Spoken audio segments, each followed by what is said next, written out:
Hello Horror Hounds.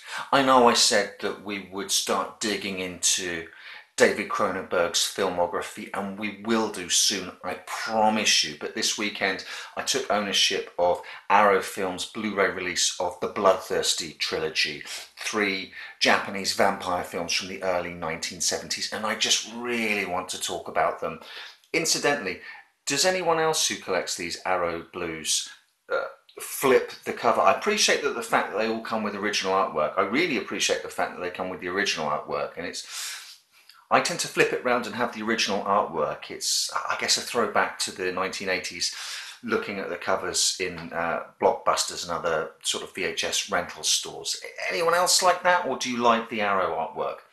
But for now, the first movie of the trilogy, sometimes called The Legacy of Dracula, known as The Vampire Doll.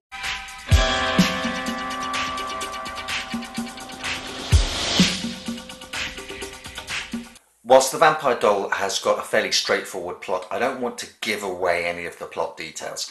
Let's just say that it opens with a man returning from a few months away on a business trip, and he's very keen to reconnect with his fiancée Yuko, who is staying at her family's Western-style country mansion with her mother. Upon arriving, his prospective mother-in-law tells him that, tragically, Yuko died a couple of weeks earlier in a car accident. But given that this film is called The Vampire Doll, do we really expect that to mean that Yuko isn't still up and wandering around at night? Mikio Yamamoto directed all 3 of these movies in the so-called Bloodthirsty Trilogy, and he clearly has a love and affection for Western horror and suspense movies. So what we get is a fascinating reinterpretation of some of Western horror's tropes through a Japanese lens. Lots in The Vampire Doll will feel comfortable and familiar to a Western horror fan, but skewed just enough to keep things interesting. But this kind of stuff, whilst familiar, is right up my street. Towards the end of the movie, which does have maybe some pacing issues and quite a thin plot, there is an enormous info dump which normally turns me right off.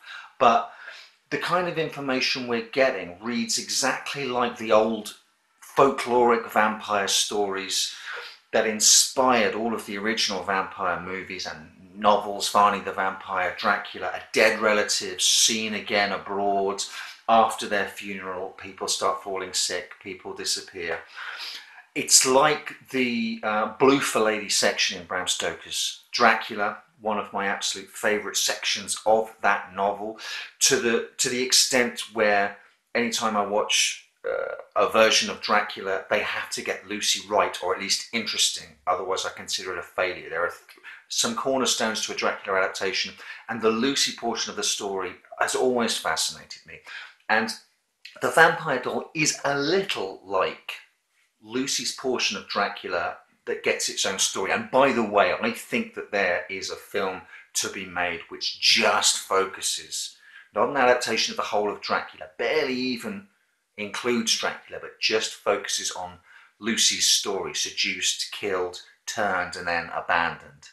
So in a similar vein, we kind of get a Lucy-esque type vampire in The Vampire Doll, and I'm all about that. She's not, though, your typical Western vampire.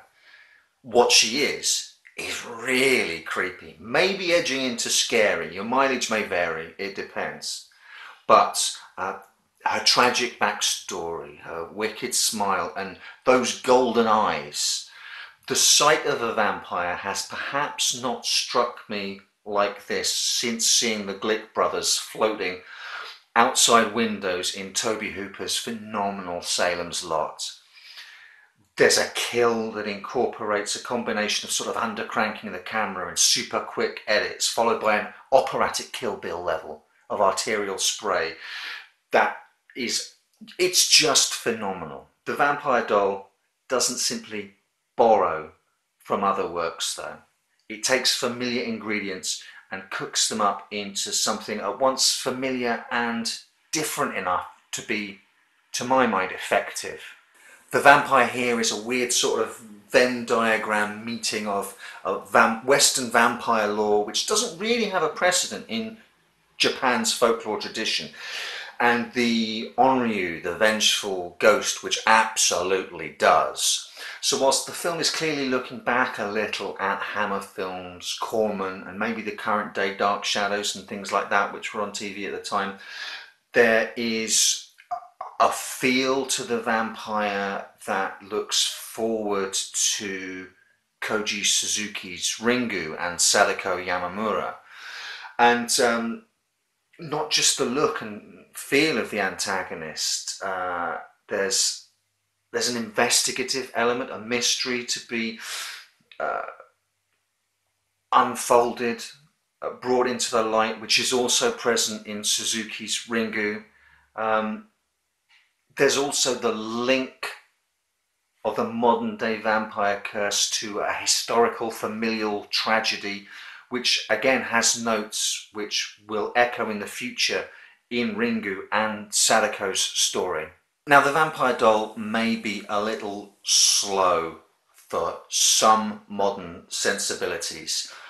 It might be a film that's of more interest to scholars, in huge air quotes, scholars of horror cinema. It's an interesting little diversion in Japanese horror cinema to try and incorporate Western vampire cinematic traditions that kind of becomes its own little cul-de-sac. The score is a little lackluster, and that's also the case with Lake of Dracula, the next film which I saw last night.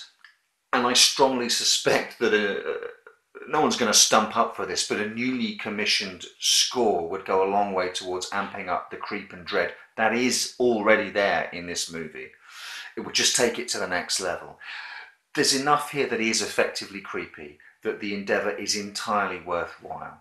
Successful enough to warrant 3 films, but not enough to leave a lasting impact that would give rise to a trend of similar vampire flicks in Japan.